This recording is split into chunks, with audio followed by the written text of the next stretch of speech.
Hello and welcome to another episode as we continue to do, we're at about 75 straight weeks where you can catch us on Thursdays at 2 p.m. live on LinkedIn. We do that so that our audience can participate and ask questions of our guests. And we have guests starting to fill up here weekly, which is a great sign. And if you can't reach it live, which most of our audience tunes in for the audio podcast, the audio podcast typically will hit every Sunday on Spotify. If you're listening on the Apple podcast, we are looking for some comments. We would love that. Google Podcasts, some likes and subscribes. But if you're listening or you're watching the replay of this video, we do encourage you to participate in the live audience through comments so that we can ask and actually showcase it up on the screen. And we do that at 2 p.m. Eastern on Thursdays. And of course, we also are here at 11 a.m. Pacific time, same bat time, same bat channel. So before we introduce our guest today, we did hear some sad news of the passing of someone who actually has been a guest on our show recently, Sue Buswell. Did I pronounce that right, Mike? And so we came across her. Really, I hadn't known much about her till about a year or so or more ago, maybe a year and a half. And boy, she came on the scene as somebody who had a message that is authentic and you felt like you really needed to hear more of. In fact, this passing is a little personal for me because I have been meaning to, and I've been talking to her about like how we could collaborate, but I've been meaning to reach out to her and really try and digest a lot of her content again and see if I could repurpose it in a way that I'm able to tell a story, because the value she added, and that was her mission, which was paying it forward now with all of her years in the credit experience. The value that she added was amazing for the industry because it really just broke down what you need to know about credit scores. And our entire mortgage industry, all of our loan officers know a lot about teaching credit, but she went in a new way, in a new angle, where you learn the power of the different credit score modeling. You learn the power of how a consumer's access to FICO, and if they knew, how to pull it. It used to be like, oh, well, that Credit Karma score isn't your mortgage score. And that was the end of the conversation. Like, I have to pull credit to tell you what a mortgage score is. She really changed it into how you could actually go out as a consumer and for free pull your mortgage credit score. So she had all these tricks and tips that I really wanted to consume more when I had a chance to slow down. Some people want to slow down and read a book. I have been meaning to go back and read many of her posts and then have that more meaningful conversation with her. Won't be able to do that now. So very, very tragic, and condolences go out to her family. Any thoughts, Mike, before we, move forward with the show? Yeah, I had a chance to have some one-to-one conversation with Sue a number of times regarding credit, and during that time period, especially over the course of the last few months, talking about some of the changes that are going to be happening in credit scoring, how it's going to affect underwriting in the future, and even very briefly, and we may talk about it a little bit today, is how AI is going to get involved in credit scoring and mortgage underwriting in regards to how the credit scoring is going to change, or the movement of the credit scoring model, I should say, because I think the general consumer just assumes that your credit score is the same credit score. And then her willingness to expand on the education, not just understanding, hey, you got, FICO 8, FICO 10, Vantage score, whatever it is. But they're also, she was beginning to start to introduce how other forms of AI technology and the source code behind the credit scoring could be utilized to help the consumer understand credit scoring better. So definitely a force that will be missed. I'm missing what she had in her. I'm going to miss what she had in her brain and what she was getting ready to post. So definitely gonna miss her. Yeah, she would tag me like quite often as somebody to tag as send a message, and I never really totally thanked her enough for it. And then so a reminder to everybody: if you've been meaning to reach out to somebody in this industry for some purpose, don't let another day go by. Don't take it for granted. Reach out and say your thank yous. With all that said, and the best segue I could probably do is the industry is very close knit once you start to get involved in it, especially nationally. And that's how I met Michael Brady. We met through a couple different conferences. And as I was growing up in the industry, I always say he was somebody that made sure everybody felt comfortable. So I was one that didn't have like the close knit group. I was building it, and he would say, hey, you can come along to this event or come check out this with me. And then he eventually became a client of Easy Mortgage Apps in the early days. So we did get to work a little bit there, right? We did a pilot, right? With the app? Yes. Yeah. Yep. Yeah. It's, gosh, 10 years ago? Plus? Yeah, it was about 10. Yeah. I mean, we actually had about 200 clients. Like, so when I sort of forget, it's actually, we had a lot of them. So, and you always intrigued me. So I guess you could make an introduction to yourself, but how I always perceived you as a step above was you handle a lot of, if not all of the technology initiatives, not just from a technology implementation standpoint, like the technology side of it, but you also did the strategy and innovation side of it. You speak to sales. You have this way of knowing how sales is going to operate, what they want. And so that you had that. So you were involved in a lot of ancillary technology decisions around sales, CRM. And then you also, I would catch you in the middle of capital marketplace. So you obviously know capital markets very well too, which is ironic. I always say with our app in the beginning, we spoke mostly with CEOs, but then the people in charge of capital markets, there were not many like chief innovation officers or even CTOs. I feel like in 2010, it was maybe they were coming out of the crash, but it was like a CIO that knew how to do Ethernet cords and set up the printer, right, and make sure that was running and wasn't, and you're going into people's intranets. And then so the head of secondary actually was always the one that, if not the CEO, that would make the mobile app decision. And then I think that changed like with the point of sale and the new age CRM came out. But long-winded way of saying thank you for coming on the show here. We appreciate you. And if you want to add your background or the parts I missed and your journey. Yeah, no, Michael, thanks for having me. I appreciate it. Michael, it's nice to meeting you. I was in your podcast. How often has it happened where there's three mics? Well, actually there's 6 mics. So there's 3 microphones and then the 3 mics, sitting here talking to each other. So how often has that happened? Well, only one other time. Somebody pointed it out, but I don't even know if it was a podcast. Somebody said, "Oh, Mike Mills was on the show," and he said, "Yeah." And I said, "This is it's a lot," but he didn't make the good Mike joke you just made. So yeah, we do have Mike.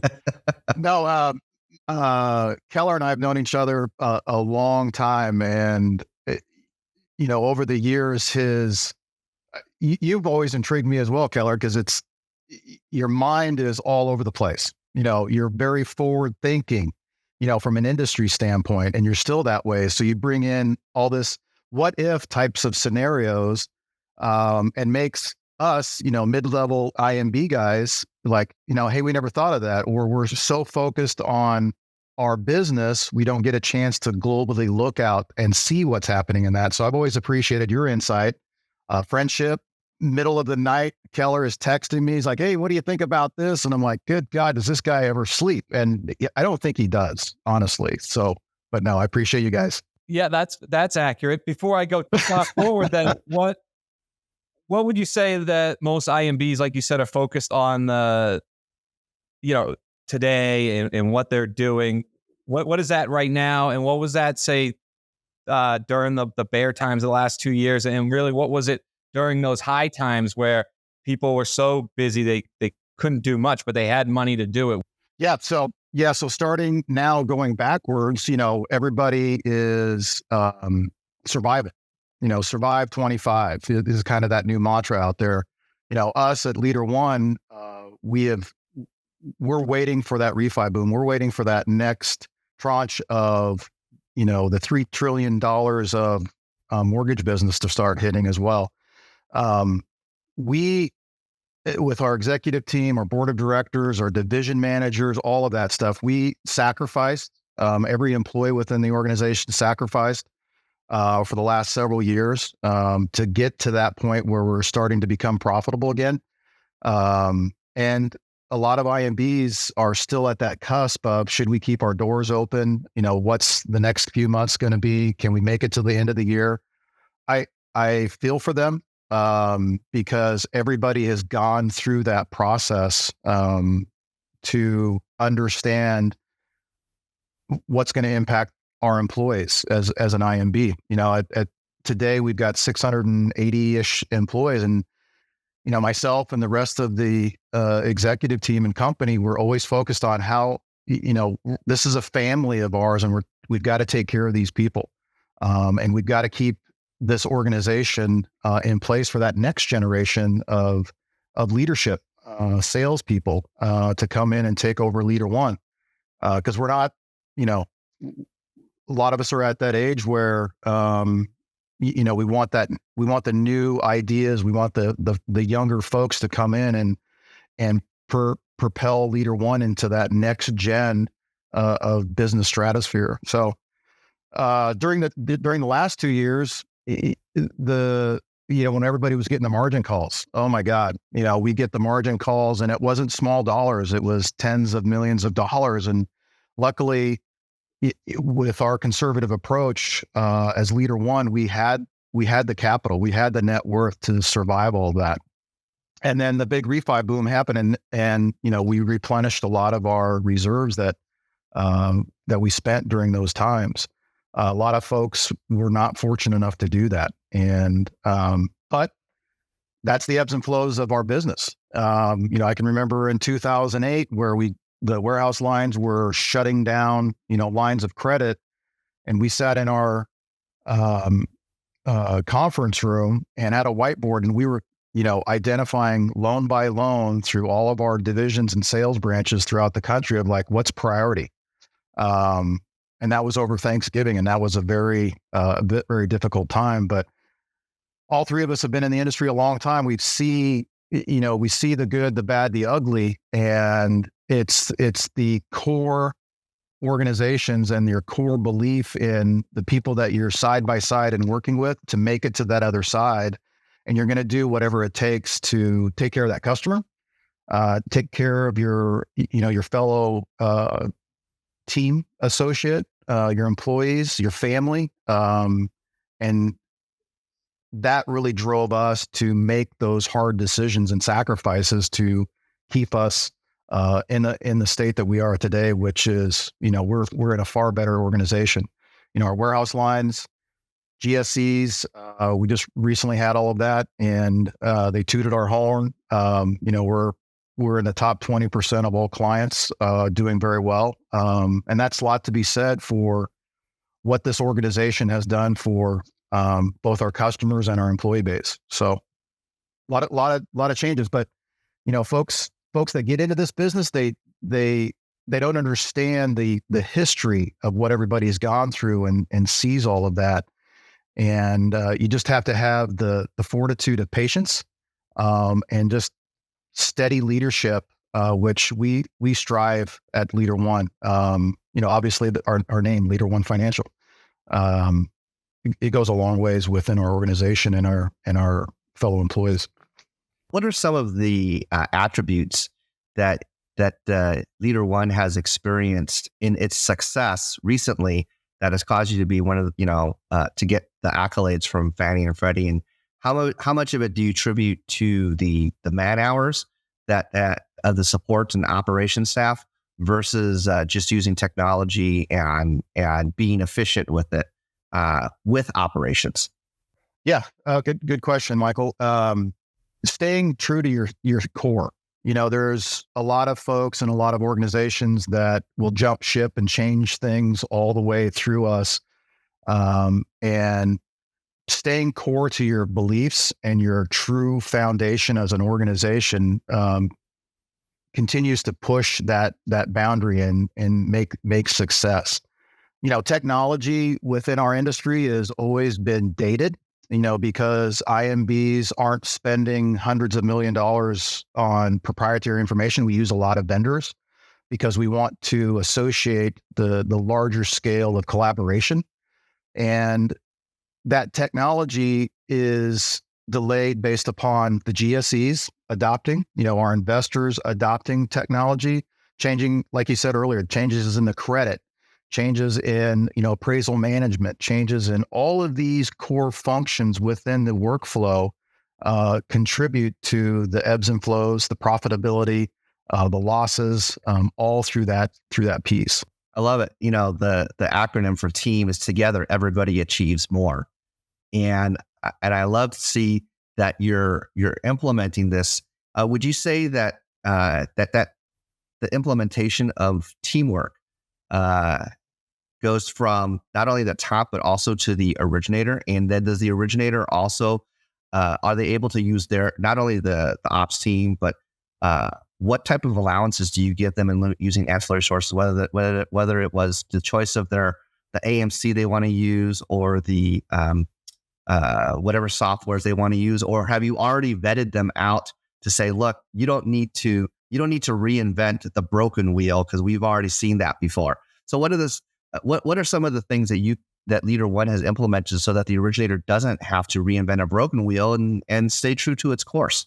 Well, kudos from our sales team or any originator. They're forward thinking. They're problem solvers. So they're always looking for the latest and greatest to not only do their business but take care of their customer. So within our organization, we're pretty agnostic. We have a core system that we support from an LOS, POS, appraisal management, all of that workflow.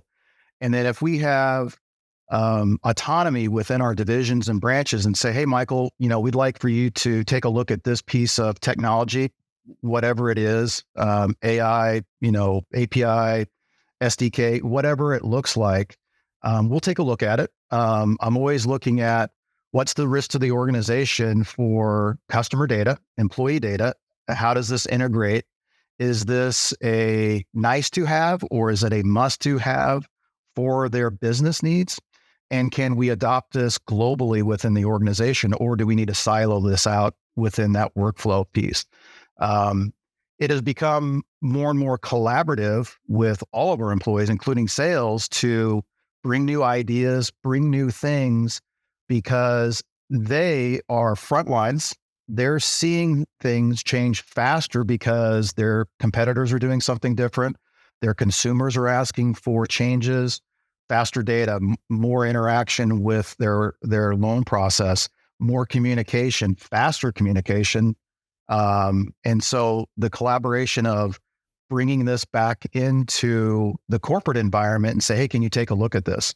And so I think myself and my team and LeaderOne as itself does an excellent job in reviewing the information, the tech stack that they want to do, and say, hey, you may have forgotten, but we have this, technology over here that does the same thing, but it's a little bit different. Have you taken a look at that? So education, showing them what the information is today that we have, that we support, and how can we implement something that we don't have that can better their lives for both themselves and the customers. So I look at ourselves as very collaborative with all of our departments, but especially our sales team, because loans today are very difficult to get and do with all of the regulatory changes, all of the changes that they face. And so it's providing them with the best that we can offer from an IMB is very important to the core of what we do. Can you explain for maybe some of our listeners and for where we're going to head on this show, just a little bit of the background of LeaderOne, how it came to be? And this is great for people looking for a new home, a chance to talk about LeaderOne. But more for the listeners that aren't quite familiar, I think what LeaderOne does is represents something so great about this industry, but there's a third of that, like those great name brands that were there, 7 years ago, LeaderOne being one of them. And I do find that the loyalty and sort of building a company, a culture, something where you can go and grow, not just on an island like a brokerage, is going to continue to have its purpose. But just, I guess, a background of what it means to be an IMB like yours that's a little bit larger. Good question, Mike. So we've been around 33 years. We started in Kansas. I just surpassed 18 years last week. I'm a unicorn. I mean, there's, our executive team. We just did the math, is 55 years just within our executive team at LeaderOne combined. We just pulled some data from LinkedIn, and the average IMB is 10 years, 2.6 years or something like, and I think we were over 6, all combined. And it really drives home of who we are. We're not out there promoting ourselves. We're not out there pumping our chests. We are very selective of who we want to talk with and who we want to bring in, because culture is at the top of our priority list of ensuring that we have the right fit. We're not just out there looking for volume, looking for loans, but because if you have a bad mix, that's going to bubble up and have a problem at 10 times, over time. So we want the right people. We want the right fix. The volume and everything will come later. And that's how we operate. When I started, we were the king of 203Ks, and that's how I learned, FHA business. And so we started, growing and growing. And about 15 years ago, we started, becoming employee owned from our shareholders, and we grew. We grew from 10 to 15 states, and now we're into 48 states. And it's interesting to see the evolution of an organization from its infancy to what today and what tomorrow looks like for the future. And we've placed ourselves both financially, culturally, in a prime opportunity to expand with the right folks and to serve our customers, our employees, far better than we've ever done in the past. Because of our experience within our leadership team, we've seen it. We've made mistakes. We've learned from it, and we are adaptive with the changes, with our markets, with everything that we do. And I believe that is one of our best attributes, is the adaptability that we offer. Because it's scary, to leave an organization that you've been with and to have somebody say, "Hey, we can do this, this, and this," and later find out that is not the case. We're talking to a group right now, and we are very transparent. We are lifting the hood of what we have, and we're being very open and truthful. And we're showing them, because if they make a change, we don't want them to come back to us and say, "Hey, you didn't tell us this, this, or this, and we made a mistake," because we don't want that. We'd rather open the kimono and show everybody, what it is to be at LeaderOne. You're going to sacrifice, you're going to be rewarded, and you're going to have a great family for your next move. And we strive to perfect that every single day. You think that there is a better way for an originator or an originator's team, I should say? If you're doing enough business, you're getting ready to have a small team.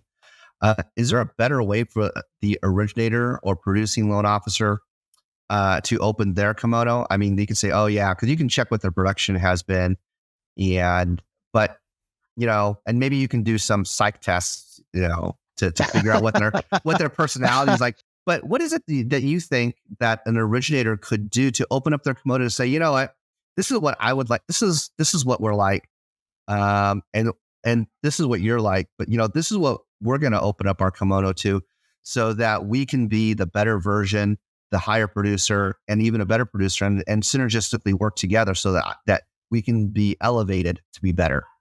Yeah, good question. I think if both sides are willing to learn and from each other, and not be, hey, this is how we do it. We're not changing for you. That's an immediate red flag.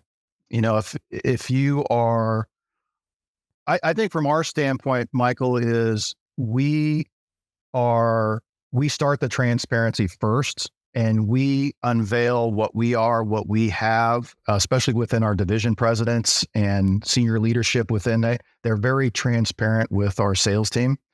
And we expect that because we want them to, obviously they're making a change.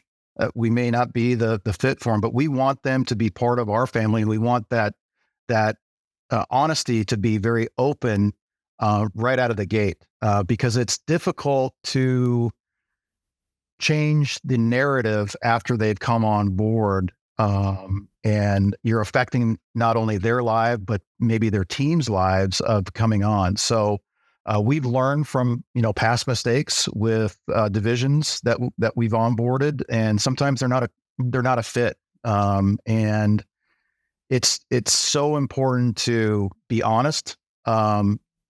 We're going to tell you the good, bad, and ugly about us. And we hope that you're going to tell us the good, bad, and ugly about yourself, so that, as an organization, as leaders, as an IMB that has been around that long, we're bringing in the right people, and it's a good fit. There's people out there that are afraid to be very transparent, especially coming in board, because they, all their numbers we can see on, all the indexes and things like that, their pay stubs, all of that stuff. And we want to know why they're leaving, because X, Y, and Z, and maybe we can improve that experience for them to say, yeah, this is how we do it, but we can look at changing, based upon what your needs are.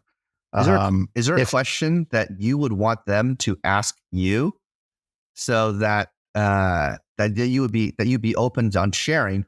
Is there a question that you wish that they would ask more often, so that it would create more of a dialogue?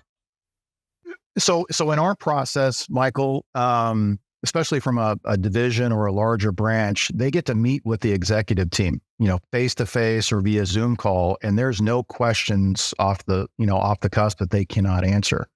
The group that we're talking today, they're asking about stability, financial bottom line.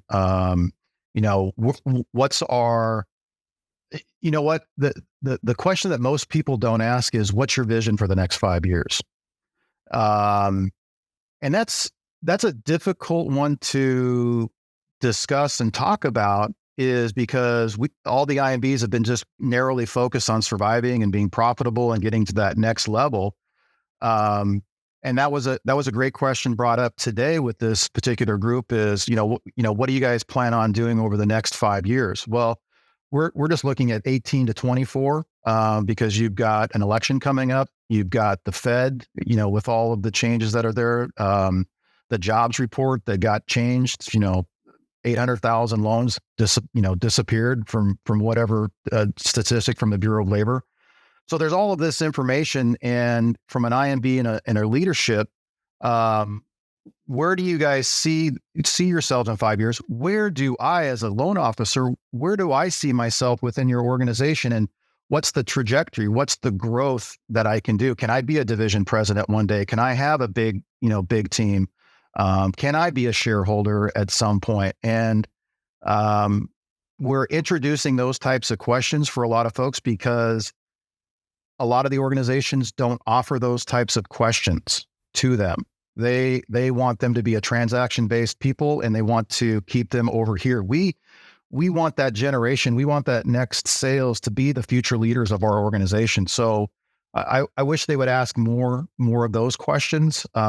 It takes a little while to pull that information out when you're talking to them face to face, but eventually you get there, and we see the light bulb click in their eyes of, yeah, we have the same pricing, we have the same technology, but we offer the growth and the future of building your own business within a corporate umbrella. I like that. Mic drop on all 6 mics. All right, so here's where now we can segue into where I do like to challenge the mind a little bit here. Oh, here we go. So I think now is the time where IMBs do need to completely reset how they think about things. And I think the unprofitable quarters should be the obvious elephant in the room. Like, why not rethink it? And I say this because 2 ways I can go. One is brokers have now gone from 7% of the market. They're back up to 26% of the market. I believe where IMBs win is anything around scale. So I spoke to somebody that's a really big wholesale rep, and so has all these brokers, and acknowledge when the refi boom comes, that's when you'll see brokers go back to IMBs because they have the infrastructure of when to call the databases.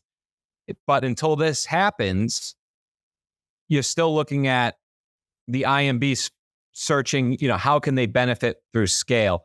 And I think the second part of it, you just Technology, right? But it has to be technology in that it war. has to be. You have to know as an IMB that you need technology that works well with scale, meaning you maybe have more money to spend or more infrastructure to beat the quick moving brokers that are not spending money in the wrong places and are actually just spending money in sales. And that sometimes drives our industry.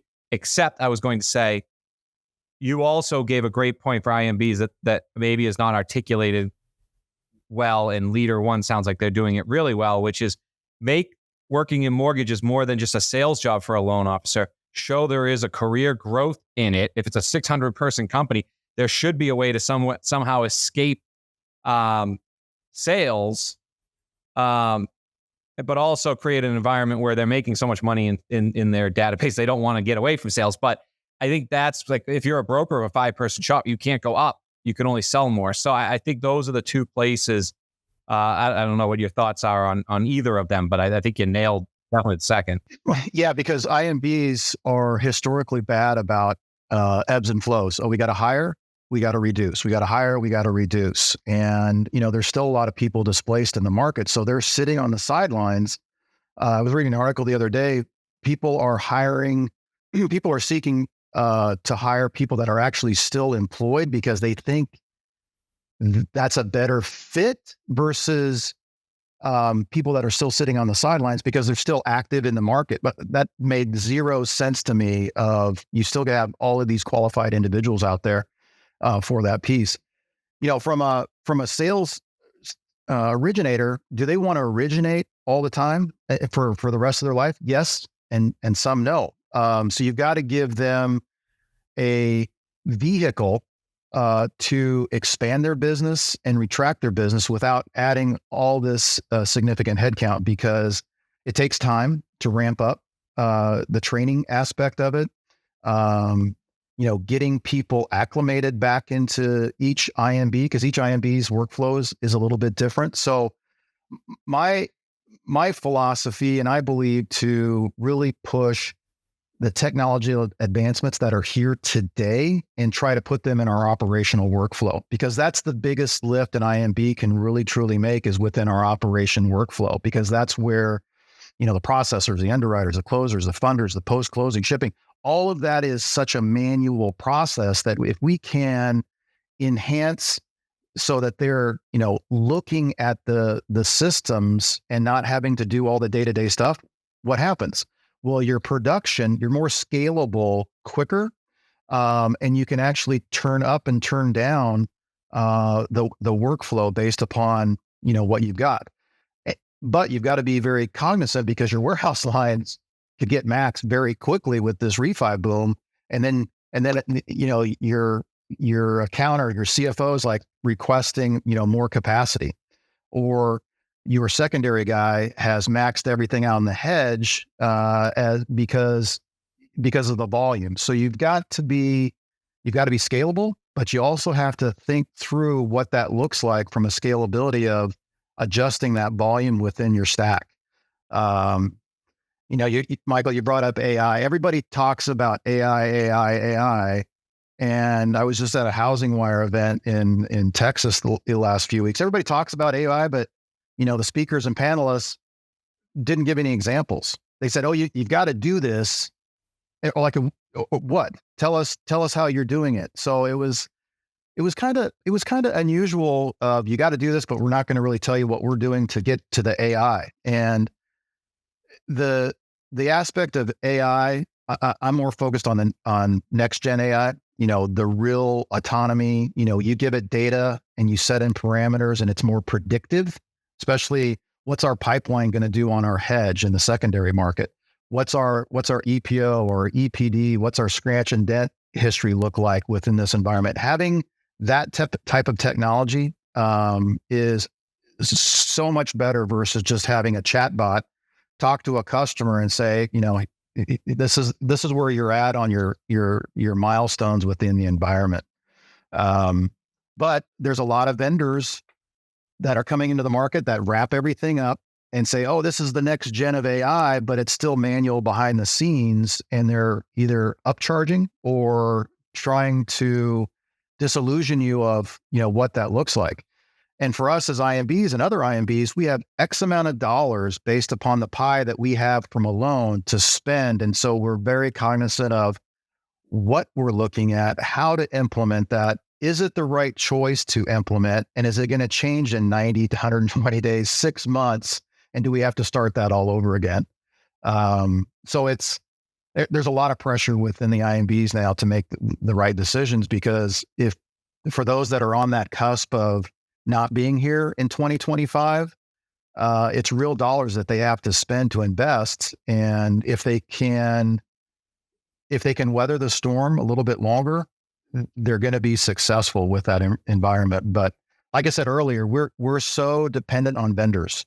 A lot of us have downsized our development teams, and so we rely on the Optimal Blues of the world, the ICEs of the world to bring all of this stuff, because standing up third gen integrations with vendors is very difficult in today's world, because you don't have the resources that you did prior to that. So you need things that can really plug and play and talk with the data sets. A lot of IMBs, including ourselves, we siloed all of our technology, from operations to accounting to CRM, and none of it talked to each other. And so now, LeaderOne has made a very conscious effort to get rid of those silos and have everything talking to each other within a BI tool, within our financial system, within all of that infrastructure, so that you've got real-time communication, real-time updates, both with all of our parties involved with the loan process.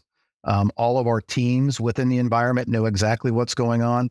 And I think that's going to set ourselves great for the next phase of the mortgage revolution that's coming. It's important to point out, technology only makes up 4%, I believe it is, of the total cost, maybe 11% on a company that actually has its own, maybe. Yeah, it's most everything makes up on the cost is GA. Yeah. And so one client of Adopt the Brand, Silverworks Solutions, which I believe is the number one North Star of all the vendors I've seen so far right now in this year. And in fact, the most contracts I've sold have been Silverwork, where, I'll give you an example. One company went from 38 people on the disclosure desk down to 3. Now, the ability to move people to me makes it easier to make decisions. And I think that where the IMB mindset needs to go is, one, I say everybody was spoiled back when all that money was there and all the new tech was coming out in a good way. And people were buying tech, and obviously getting it adopted was very difficult out there in the sales force. That's all. I don't have a solution for that. When we do, we'll be on ear to ear. But I've been advising lenders that listen. I think your entire executive team should be involved in any vendor purchase, because I haven't seen, unless they're all happening secretly, there have not been enough this year of new vendors where why,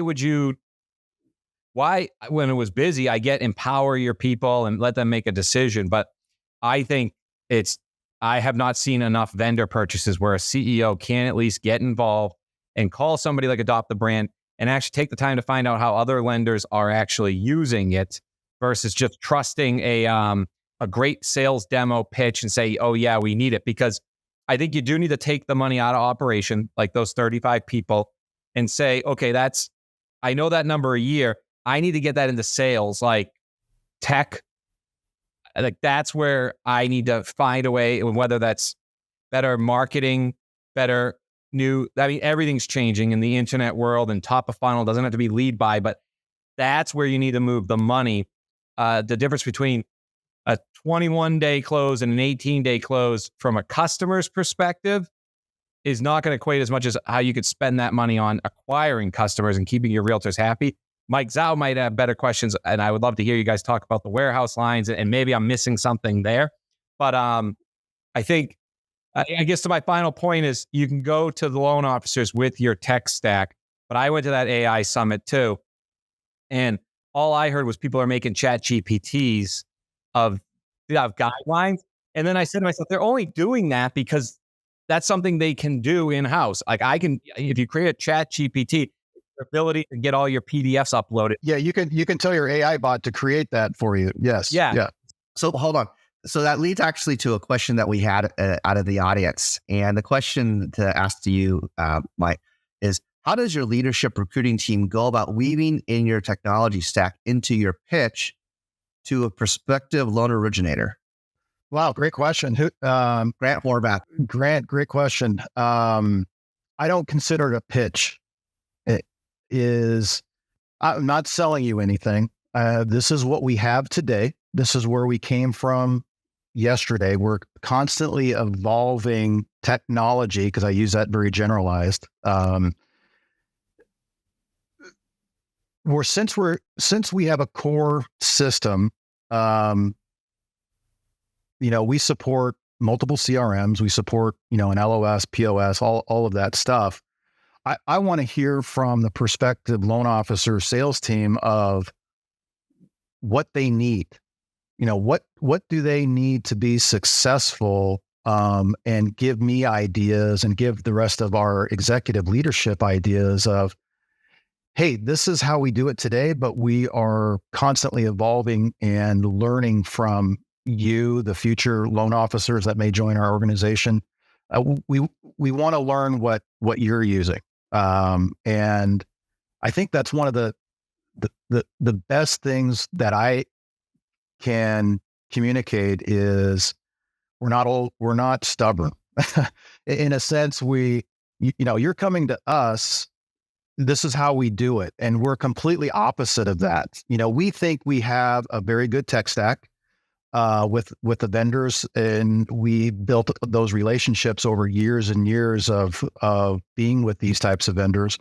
But we're also looking at, how can we better serve existing and future growth with our sales and consumer team. So, like I said, it's not a pitch. And like I said earlier, it's very collaborative. We have a tech council that's about 25 or 30 different salespeople, different departments, and they bring in ideas. They're looking at things. Do we adopt everything? No. But one of the things that we do is we embrace the possibilities of new ideas, new ways of looking at things. And I think I know that's why we've been very successful in being where we're at, growing the way that we have, and providing the service that we do, both internally and external, is the adaptability that we offer. Is there ever a time where you talk to either current originators or prospective originators and say, you know what you think to be true seems to be working. We have some ideas, and we want to be collaborative with you. Are you open? Do you have conversations with the originators, and how many actually, in general, in your experience, how many are actually open to change thinking that, yeah, you know what, this is something we can actually implement, but I like the idea, but I just like what I'm doing. So we are starting and a lot of different organizations have different terminology, but we're starting a production council. So we can get the brand new loan officers, the seasoned loan officers, the veteran loan officers, the branch managers, and molding and bringing all of that information into a collective body to have those discussions. And so they have a voice. Being a former sales guy many years ago, change is not in the DNA. We have a rhythm of how we do a loan, how we talk to a customer, all of that. I think the change is being forced on everybody much faster because how technology is evolving daily, and successful salespeople should be always thinking that mindset of change is good versus, oh my God, change is the worst thing that can happen. And one of the things that we really strive to do within LeaderOne is embrace that possibility of change. Bring your ideas, bring what you think's work, because we have beta testers, we have test environments that we can look at their ideas and work through the process and see if it actually works, or if it's better than what we're doing today. We have an alpha team and a beta team of all these different testers and users, and especially if we get a tech stack that we want to bring in, we'll work with the vendor and say, hey, we're not going to sign a contract, we're not going to commit to anything, but we'd like to have an NDA. We want to open up the back door. We want to see how this works before we commit. And this group of alpha and beta, they will actually go in and use the system because, from a sales team, they're the best testers. They're the best people to find out what's wrong with it. Was it a oversell, underdeliver type of technology before we commit as an organization to a contract or to X amount of dollars per month. And it gives them the ability to have a say in kind of the direction that we want to go as an organization. And if it's a great idea, then we'll bring it up to the executive team, see how that impacts, each department and organization. And then we'll take it to our board of directors to look at, changing how we do things within the organization. And it's a very quick process in my eyes. Typically you've got all these different layers within an organization. It could take, weeks and months. If we get something focused in our heads and we want to make a change, that's another great thing within our organization. We can make things happen pretty quickly because we're so flexible with decisions, and we don't have all of these multi layers of management within our organization. There's some golden nuggets there for any executive in the mortgage industry to understand other business models, and also loan officers listening. It could take you years to understand how decisions are made in an IMB if you went out and did my pathway and try and attend conferences, or you can hear right here. So that, I think, is very insightful, even for vendors to understand. Yep. And slowly understand, this is the ecosystem of which we live now. I think too, Michael and Mike, the knowledge that everyone is sharing since COVID has opened up the door to explore. Nobody's hiding information anymore because we're all in the same boat together, trying to survive and trying to do the very best for our consumers. And everybody's sharing information. Doesn't depart, matter which department. Each executive within our organization has a private meeting with fellow CIOs, fellow CFOs, fellow COOs. So we do roundtables within different organizations, and we share, a lot of information within these groups. And then I'll give a plug to LeaderOne and the Mortgage Collaborative. They do a phenomenal job of bringing everybody together with their weekly seminars, their weekly trainings, all of that stuff, and sharing knowledge. And because it's difficult to sitting in my seat to know everything. And having these resources, having these people to, they're a competitor, is like, hey, Keller, what are you doing, with this particular stack and this particular problem? Have you seen this yet? Oh, Michael, we haven't seen this yet. Well, we're dealing with it right now. You're probably going to see that here shortly. This is what we're doing. And it's such a collaborative IMB environment right now. It's very unique that we haven't seen in many, many years, because everybody has been so siloed because we're competing for the loans and they don't want to share information. But that's significantly changed in the last 2 to 3 years. And competing for the loans, and now it just seems many lenders are competing for the loan officers. But I think with data being part of every piece going forward, I assume most companies are starting to embrace, we have to integrate data in everything. If you could go to a loan officer that's suggesting a technology, this is, again, back to my frustration with what I've seen in the industry, ask them to go print out their usage with their vendor. Let's say it's XYZ, let's say it's refinance Zap-O-Matic. And you say, okay, why don't you run your report where you are? You want to come here and you want us to get refinance Zap-O-Matic. Just run a report on the usage. Most of the time, if you see it, you'll say, oh, it looks like only 1 out of 11 of you have logged in the last 90 days, right? Like, if you could get ahead of that before you sign up for Zap-O-Matic, and then you're taking it out on Zap-O-Matic 4 months later because no one's using it to renegotiate.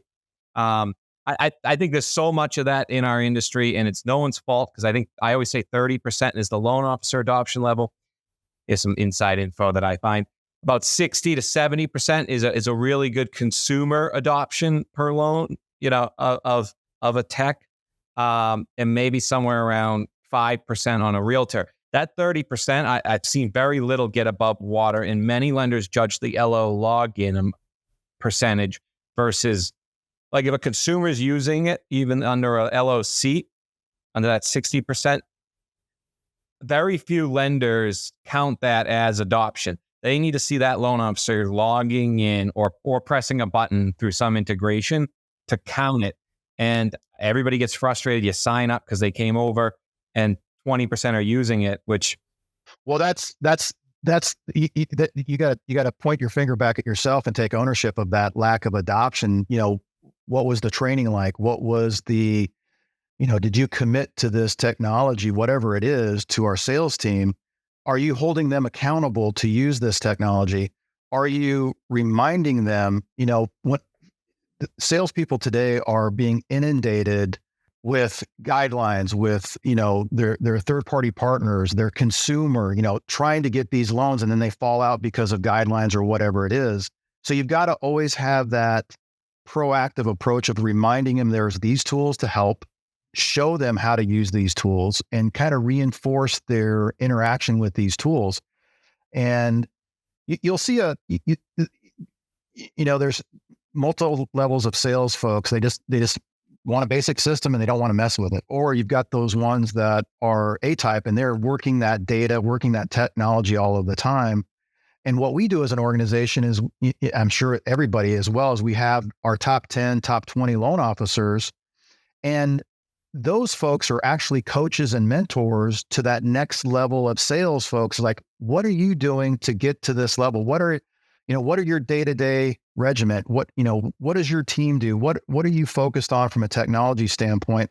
So our top echelon of sales is sharing knowledge down and giving more of themselves to help that next group of sales to become, part of the Leaders Club trip or being recognized within the organization. And they give so much of themselves to help others. It's crazy. And you typically don't see that where everybody's out for themselves. It's opposite in here. They're constantly sharing and giving advice, whether it's a mastermind and they're bringing all the collective ideas together, or just having a regional operations call, and they're just sharing all of this information with them as well too. But I look at myself, if an adoption is poor or that technology didn't work, did I not do a good enough job listening to the folks that wanted the technology? And did I do a poor job trying to get that adopted? Or did we do a half-assed job of just rolling something out and something better is on the horizon. I mean, if you're going to commit, whatever you're going to do, commit and have the fortitude to see it through, regardless of what it is. And it pays huge dividends in the future when you commit to like that. I had a general question about AI because I think, outside of using ChatGPT, which is like, okay, anyway. But the question I have is, do you think AI can create a more internal collaboration with originators? And what I mean by using AI for that purpose is that, someone says, oh, I'm not producing enough, get back on the phones and get more appointments, right? But the reality is that you can use AI and say, well, this is what, let's say you average 4 to 6 units. And let's say it was like you average 4.5 units, and then interest rates are going to come down. And you saw one of your top teams, which is licensed in whatever, let's say it's in Missouri, and then you see this other team that's another Midwestern licensed team. But the AI will tell you on a pro forma, you're going to have some kind of number. But then AI will tell you, you know what? Their efficiency can only cause them to be efficient at X amounts of units. And this team will cause them to, and this other team actually is more efficient. So once they reach a certain amount of units in the pipeline, let's create a collaborative use. Because what I often say is that if you're producing, the more loans that you produce, you might be thinking, oh yeah, I can make 100 basis points as an originator. But then the more loans you produce, you find out that you spend more on marketing, you spend more on support staff, you spend more on this, that, and the other. And all of a sudden you're doing more units at 65 basis points. So do you think that AI can create more collaboration with other teams and other originators to say, you know what, I don't need to hire an assistant. I can collaborate more because it's still going to cost me more to hire another assistant anyway, and I can collaborate. Can AI solve that? It can help. I think where we fail as a human is we think AI is going to fix everything. And we still have to be accountable, and we still have to put in the work. So whether, and you've got to back into the math of, okay, I want to close 10 loans a month. Well, I've got to do X amount of calls. I've got X amount of credit pulls. I've got to do all of this. AI, whatever AI is, a next gen, current chatbot, large language model, whatever that looks like, can help you with the data sets and give you the information, but you have to act upon that information. And I think what we're seeing, not necessarily in the IMB or the financial, the mortgage world, all AI is like, this is going to be the savior for everything. I'm not going to have to do anything. The AI is going to, take care of my customer, all of that. Some aspects, yes, they can help communicate. They can help all of that stuff. But we as an organization, we as a sales, you still have to act upon the data or the information. I've got, I use read.ai, and it's a system where it plugs into Zoom and Teams, and it takes all of these notes, and it's really helped me because as a leader within the organization, we're in so many meetings. We're scheduling a meeting to have a meeting for a future meeting, that kind of, dialogue. Yeah. And some of these tools really help organize and give you highlights of everything so that you can focus on it. But again, it's not the savior that everybody thinks it's going to be. You still have to have intelligence. You still have to have exceptional people looking at those systems and maintaining them and making the decisions. There's a lot of folks out there that they're going to turn their AI into a CRM system or vice versa, and magically loans are going to appear. No. They've still got to be that customer, and customers you've got, from a sales standpoint, I'll just say this, you've got to be a chameleon with your customer. However they need the information, you've got to be able to provide that. And you've got to be able to answer their questions quickly and be that subject matter expert for that. AI can help that with a chatbot of, guidelines and, all of this stuff on there, but loan officers are professionals. You didn't get into this business not to be a professional, because this is your livelihood. This is your reputation. This is you're telling somebody else that you're going to take care of this loan. You're going to put them in the home, or whatever you're going to do with a refinance. You're a professional, and having tools of AI just enhances that professionalism. But at the end of the day, it's still you, your word, and how you're going to take care of that customer. Yeah, I think one of the takeaways I joke about the housing wire is I think it's going to kill phone calls. So loan officers are going to have to get good at texting because Or voice AI. Yeah, you'll just put in a script and it just shoots it out to the consumer. who's You know, the never going to robocalls. answer their